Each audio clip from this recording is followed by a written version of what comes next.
I'm Vaili. I am German. I have my master in biological oceanography. I'm working with oceanics since 1 year. I help with the turtle program. I help with the dolphin, the manatee, the coral reef. Coral reefs here and the mangroves and the seagrass beds, those are the most important habitats like for all the life that's going on. So you find I think in the whole Earth is 0.1% are actually coral reefs, and they provide a home for 65% of the fish species.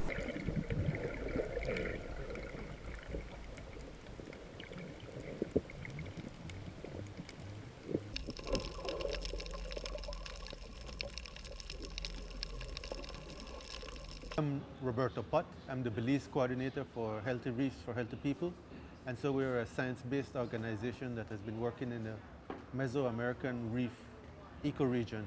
And that starts from Quintana Roo, the state of Quintana Roo in Mexico, covers Belize, the coast of Belize, the Caribbean coast of Guatemala, and the coast of Honduras.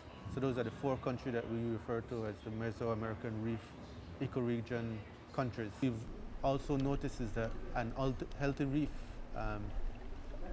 one of the factors that contributes to an unhealthy reef is when you have overgrowth of that reef.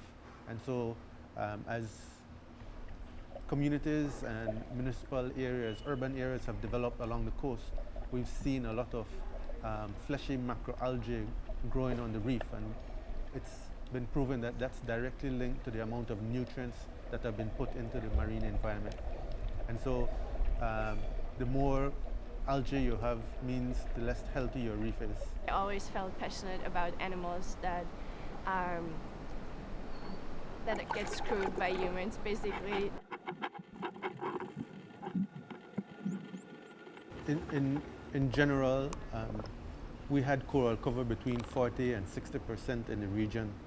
Since we started to, Healthy Reefs and its partners started to do this initiative to assess the health of the reef, we've been around, it actually went down to somewhere around 10 or 15%. And so since 2008, we've seen a slight increase from 13% to 16% of coral cover. And we see coral as being the foundation.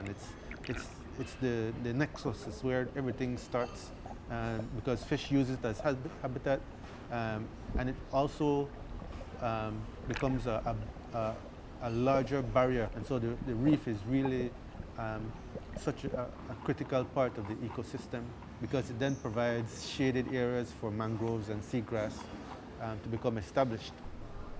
And so hovering around 13 to 16% on a 5-point scale. It's in the area of fear. Basically, to sum it up, it's I want to keep what's left for the next generations, and biodiversity makes our planet so unique and beautiful. So I think it would be boring if in 100 years we have only humans left.